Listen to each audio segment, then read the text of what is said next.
지난번 숲을 보는 성경 공부 사무엘하 개론 7번째 압살롬의 습격편 기억하시나요? 압살롬은 다윗 왕에게 악심을 품었고 결국 다윗 왕의 자리를 빼앗았지요. 13에서 16장까지의 이야기였습니다. 그리고 그렇게 도망을 쳤던 다윗 왕이 다시 예루살렘 성으로 돌아오기까지의 이야기를 성경은 17에서 19장을 통해서 다루고 있습니다. 17에서 19장을 설명하기 전에 앞서서 이 부분의 내용을 먼저 요약해야 할 것 같습니다.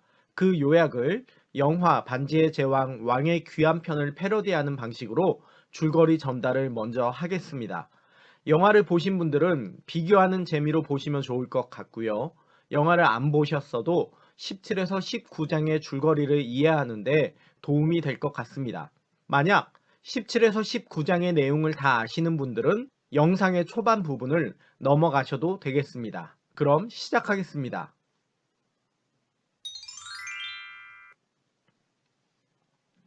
아히도벨은 압살롬에게 자신에게 군대를 주면 기습적으로 다윗을 쫓아가 죽이겠다고 말을 합니다. 압살롬은 아히도벨의 기습 공격이 좋다고 생각합니다. 하지만 그는 후세의 의견도 듣고자 합니다. 그러자 후세는 아히멜렉의 계략이 좋지 않다고 말합니다. 오히려 이런 기습적인 공격이 백전노장 다윗으로 하여금 반격의 기회를 만들어 줄 거라는 의견을 내지요. 그러면서 후세는 압살롬에게 온 이스라엘에게서 군사를 모으라고 말을 합니다.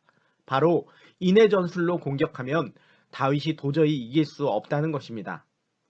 하지만 이렇게 후세가 말한 이유는 아히도벨이 말한 기습 공격을 못하게 하고 오히려 군사를 모으는 것으로 인해서 다윗에게 시간을 벌어주려고 하는 속셈이었습니다. 이렇게 시간을 번 후세는 다윗이 자신 말고 또 성 안에 남겨둔 다윗의 편인 제사장 사독과 아비아달에게 말을 합니다.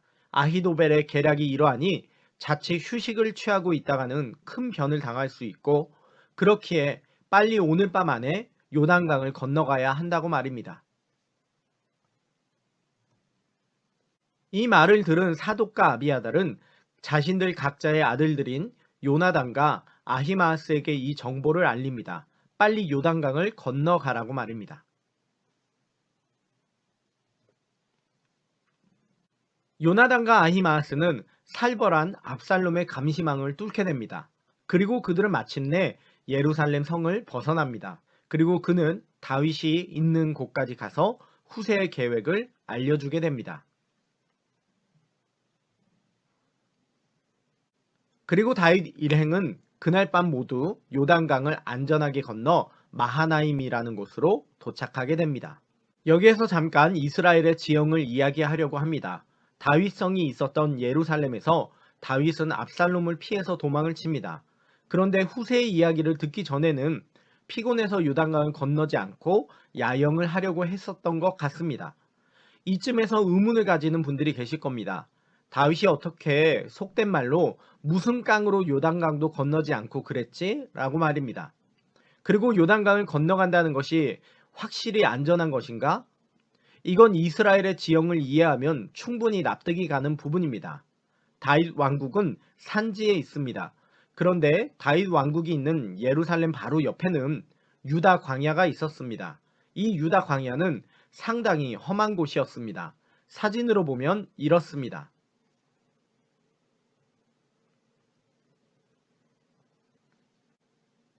딱 봐도 험하다는 느낌이 들지 않습니까? 이런 곳이다 보니 앞서 후세가 압살롬에게 이렇게 말했습니다. 다윗이 어느 굴이나 어느 곳에 숨어 있을 거라고 말입니다. 그래서 자칫 오히려 압살롬의 군대가 역으로 다윗에게 기습 공격을 당할 수 있다라고 말입니다. 이 말에 압살롬이 수긍할 수밖에 없는 지형이 바로 이 유대 광야 지역이었습니다. 유대 광야 골짜기 모습인데요. 이런 험준한 지형들은 충분히 도망치는 자가 몸을 숨기기 적당한 곳이기도 했습니다. 참고로 예수님께서 40일간 광야에서 생활하신 곳이 바로 이 유대 광야이며 세례 요한도 이곳에서 생활했었습니다. 그리고 요단강을 건넌다는 것은 확실하게 안전을 보장받을 수 있는 일이었습니다. 흔히 요단강이라고 하면 우리가 무슨 강줄기 하나 건너는 수준으로 이해할 수 있는데요. 결국 이 말은 요단 평야를 지나간다는 말이기도 합니다. 타원 안에 보이시는 넓은 지역이 있습니다. 그게 바로 요단 평야입니다. 저 지역을 직접 내려가면 이렇습니다. 넓게 펼쳐져 있는 것을 보실 수가 있습니다. 이렇게 요단 평야들이 상당히 넓다는 걸 볼 수 있습니다. 참고로 이곳은 여리고 지역입니다. 저 험준한 유대 광야를 내려와야지만 이 요단 평야에 이를 수가 있는 것이죠. 그리고 이 요단 평야의 한가운데 흐르는 요단강을 건너간다는 것은 확실하게 안전을 보장받을 수 있는 것입니다. 이 사진은 요단강을 넘어가서 반대편 요단 평야에서 이스라엘 쪽을 본 풍경입니다. 타원 안에 보이는 희미한 산맥들이 바로 유대 광야입니다. 그러니 지도상으로는 아주 작아 보이지만 사실상 요단 평야는 상당히 넓은 곳이며 이미 유대 광야라는 하나의 장애물에 넓은 평야 그리고 요단강이라는 장애물까지 넘어버리면 상당히 안전지대에 왔다는 것을 알 수 있습니다. 그러나 다윗은 여기에서 그치지 않고 마하나임까지 도망을 치게 됩니다. 마하나임은 요단 동편 쪽에 있는 곳으로서 이 정도면 이미 충분히 다윗이 안전하게 도망칠 수 있는 장소라고 하겠습니다. 다윗이 이렇게 마하나임에 이르렀을 때 압살롬의 군대는 비로소 요단강을 건너게 됩니다. 이렇게 다윗을 잡을 수 있는 기회를 놓쳐버린 아히도벨, 그는 아마도 압살롬의 반란이 실패로 돌아갈 것을 알았나 봅니다. 그래서 어쩌면 다윗이 왕이 되면 비참하게 죽게 될 거라고 생각했는지 아히도벨은 고향으로 돌아가 스스로 생을 마감해 버립니다. 원래 이스라엘의 군 지휘관은 요압이었습니다. 그러나 요압은 다윗의 사람이었기에 압살롬은 새로운 인물을 군 지휘관으로 세웁니다. 바로 다윗의 조카이며 압살롬의 사촌인 아마사를 새로운 이스라엘의 군 지휘관으로 세웁니다. 한편 다윗도 마하나임에서 그를 돕는 손길들을 통해서 재정비를 하며 전쟁을 준비합니다. 그는 요압, 아비새, 이때에게 각각 군대를 나누어 줍니다. 그리고 다윗은 압살롬을 너그럽게 대해줄 것을 부탁합니다. 그리고 마침내 압살롬의 군대와 다윗의 군대가 전쟁을 벌이게 됩니다. 결과는 다윗 군대의 압도적인 승리였습니다. 그리고 압살롬은 전쟁 중 도망치다 하필이면 상수리 나무에 머리가 걸리고 맙니다. 그래서 그는 도망치지 못하는 신세가 됩니다. 앞서 다윗은 자신의 아들 압살롬을 너그러이 대해줄 것을 장군들에게 말했습니다. 하지만 요압은 이 다윗의 말을 무시합니다. 그리고 요압은 이 압살롬을 죽이게 됩니다. 이 압살롬의 사망 소식을 듣게 된 다윗은 통곡합니다. 그리고 이렇게 우는 다윗에게 요압은 거의 반협박으로 다윗이 슬퍼할 틈도 주지 않게 됩니다. 이런 요압의 모습은 확실히 자신만의 주도권을 쥐고 있는 누구의 말도 듣지 않는 그런 모습으로 보여집니다. 그리고 마침내 다윗은 다시 예루살렘 성으로 돌아오게 됩니다. 이스라엘 모든 지파 백성들은 다시 다윗을 왕으로 추대하며 그를 영접하게 됩니다. 다윗이 다시 왕으로서 예루살렘 성에 귀환하게 되는 것이죠. 말 그대로 왕의 귀환입니다.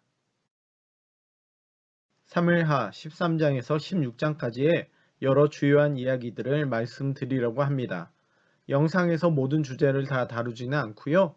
녹색으로 표시된 부분만 영상으로 제작을 합니다. 나머지 토픽들은 숲을 보는 성경 공부 후토크로 가시면 해당 주제의 글을 보실 수가 있습니다. 숲을 보는 성경 공부 후토크는 주님의 선한교회 홈페이지에서 설교와 성경 강좌 숲을 보는 성경 공부 후토크로 가시면 글을 보실 수 있습니다. 이번에 올라가게 될 후토크 글은 사무엘하 개론 8번째 후토크입니다. 참고하십시오. 그럼 이제 오늘의 주제 본격적으로 시작합니다. 여러분 구독 꼭 부탁드립니다.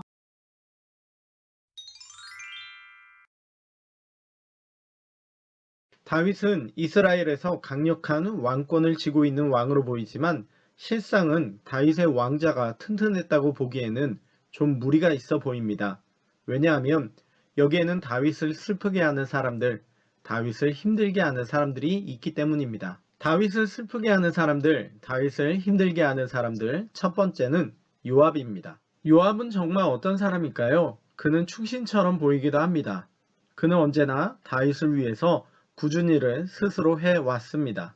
전쟁터에 선봉에 서고 우리아를 살해하고 왕권을 지키기 위해 다윗에게 직언을 하고 압살롬을 살해하며 왕권의 위협을 방지합니다. 다윗이 우리아를 살해시킬 때도 요압을 통해서 이 일을 진행했다는 것은 그만큼 다윗이 믿고 맡길만한 사람이 요압밖에 없다는 것을 보여줍니다. 또한 언제나 다윗을 위해서 전쟁터에 앞서 나가는 사람은 요압이니 다윗 입장에서 이렇게 충성스러운 신하가 어디에 있을까요? 더구나 다윗이 압살롬을 잃고 슬퍼할 때 그러다가 왕권이 위험하다는 직언을 던지는 사람도 요압입니다. 다윗이 압살롬으로 인해서 근심할 때 압살롬을 데려오도록 힘을 쓴 것도 요압입니다. 요압이 압살롬을 살해한 것도 어찌 보면 다윗의 왕권이 흔들리지 않게 하려는 목적에서 그러한 것도 있다 봅니다. 하지만 요압은 그렇다고 해서 고분고분 다 다윗의 말을 듣는 사람은 아니기도 합니다. 그는 아마사를 살해하기도 했고요. 아브넬을 살해하기도 합니다. 또 압살롬을 살해하기도 합니다. 요압이 살해했던 이 세 가지 사건들은 모두 다 다윗을 곤란하게 만드는 일들이었습니다. 그래서 결론적으로 말하면 요압은 다윗을 위하지만 결코 다윗의 컨트롤 안에 있지는 않습니다. 그걸 다윗도 잘 알고 있습니다. 사무엘하 3장 39절 스루야의 아들인 이 사람들 그 중에 요압이 있습니다. 이 사람들을 제어하기가 너무 어려우니 다윗은 훗날 솔로몬에게 이런 유언을 남깁니다. 스루야의 아들 요압이 그의 백발이 평안히 스올에 내려가지 못하게 하라는 것입니다. 다윗은 요압을 컨트롤할 수가 없었습니다. 그를 죽이고 싶었지만 죽이지 못하는 요압인 것이죠. 요압에게는 왕 다윗이 벌을 내리지 못하는 것인데 그 이유가 뭘까요? 어찌 보면 다윗에게 너무나도 필요한 인물이었고 어찌 보면 다윗이 요압을 직접 대하기는 자신이 없었나 봅니다. 이런 다윗과 요압의 관계를 생각해보면 왠지 한 시트콤의 시어머니와 며느리 관계가 생각이 나기도 합니다. 특히 다윗은 자신의 부하인데도 아무것도 못하고 소가리만 하고 있으니 그 당시 왕과 부하의 관계를 생각해보면 정말 다윗을 슬프게 하는 사람들, 다윗을 힘들게 하는 사람들 중에 하나가 요압이었다고 보여집니다. 두 번째는 사울 가문 사람들입니다. 예전에는 말할 것도 없고 심지어 다윗이 왕권을 잡은 지 오랜 시간이 지났어도 항상 사울 가문 사람은 다윗에게 피곤한 존재였을 것입니다. 그 예를 잘 보여주는 게 이번 본문입니다. 다윗이 압살롬을 피해 도망칠 때 사울 가문 사람인 시므이는 다윗을 저주합니다. 그 저주 앞에서 다윗은 붕괴하지만 그저 자리를 피할 뿐이었습니다. 그리고 다윗이 다시 왕으로서 돌아오게 됩니다. 그때 시므이는 자신이 잘못했다고 말을 합니다. 왕의 종 내가 범죄한 줄 아오니 이렇게 말하면서 자신이 잘못했다고 말하는 것이죠. 이때 다윗의 신하인 아비새는 이런 시므이를 가만두지 않겠다고 말합니다. 그러나 다윗은 그런 요압에게 아비새에게 말합니다. 무슨 상관이 있냐는 것이죠. 그러면서 내버려 두라는 겁니다. 왕이 귀환하는 좋은 날 왜 잡음을 만드자는 겁니다. 좋은 게 좋은 거라고 그냥 넘어가자는 겁니다. 다윗은 상당히 쿨하게 넘어갑니다. 그는 시므이를 용서했던 것일까요? 아닙니다. 또다시 다윗은 죽기 전에 유언을 솔로몬에게 남깁니다. 시므이가 너와 함께 있으니 그의 백발이 피 가운데 스올로 내려가게 해라. 시므이를 죽이라는 겁니다. 사실 다윗은 전혀 쿨하지 않았습니다. 왜 그랬을까요? 왜 그는 쿨하지 않으면서 쿨한 척, 용서한 척 넘어갔을까요? 바로 사울 가문의 힘이 여전히 있기 때문에 어쩔 수 없이 쿨하게 사울 가문과 좋은 관계를 맺으며 넘어간 것입니다. 이렇게 다윗을 힘들게 하는 사람들을 보면 다윗의 왕권 내내 그를 괴롭혔던 것을 봅니다. 그래서일까요? 자연스럽게 다윗은 하나님 앞에 엎드릴 수밖에 없었나 봅니다.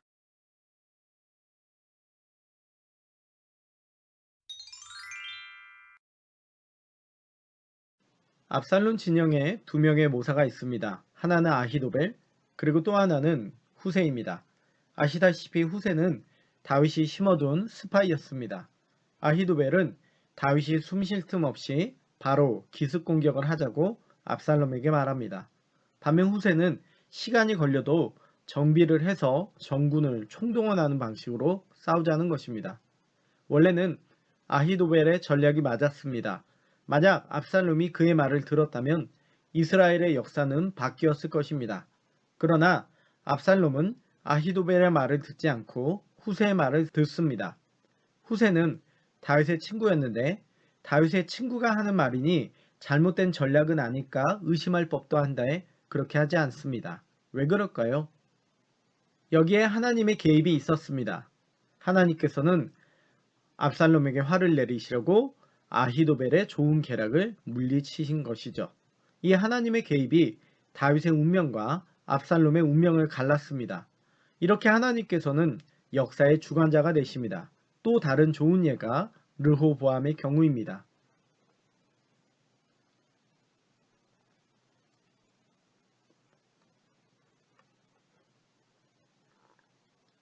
그렇다면 왜 하나님께서는 개입하셨을까요? 간단합니다. 하나님께서는 분명히 앞서 다윗 왕조에 대한 이야기를 하셨기 때문입니다. 다윗 언약, 바로 어떤 일이 있어도 버리지 않겠다는 주요 내용이 있죠. 그 약속을 하신 하나님께서는 신실하게 그 약속을 지켜가시는 것입니다. 그런데 우리는 여기서 또 하나 봐야 할 게 있습니다. 다윗은 그 신실하신 하나님 앞에 자신의 주도권을 넘겼다는 점입니다. 그는 피난 갈 때 자신을 쫓아오는 법궤를 만류합니다. 신정 국가에서 법궤가 다윗에게 있음은 명분을 가져오는 일이었지만 다윗은 법궤를 돌려보냅니다. 그리고 자신의 운명을 하나님의 손에 맡깁니다. 하나님께서 어떤 일을 행하셔도 다윗은 그 뜻에 순종하려고 하는 모습인 것입니다. 온전히 하나님께 자신의 주도권을 넘기는 다윗의 모습이었습니다. 주님의 뜻을 이루소서라고 우리가 찬양을 하지만 주님을 섬기는 내가 원하는 나의 뜻을 이루소서라고 말하는 모습은 아닐까요? 신실하신 하나님을 신뢰하고 그분이 내가 원하는 답이 아니어도 그분이 신실하신 것을 신뢰하며 주도권을 그분에게 넘겨드리는 삶, 적어도 다윗에게서 그 삶을 발견합니다. 과연 우리의 삶은 어떠한지 고민해 봐야 될 것 같습니다. 네, 이렇게 해서 사무엘하 개론 8번째를 마칩니다. 돌아온 다윗, 이제 어떤 일이 일어날까요? 다음 강의에서 뵙겠습니다. 끝까지 들어주셔서 감사합니다. 구독과 좋아요, 주변 분들에게 알려주는 것 부탁드립니다. 안녕히 계세요.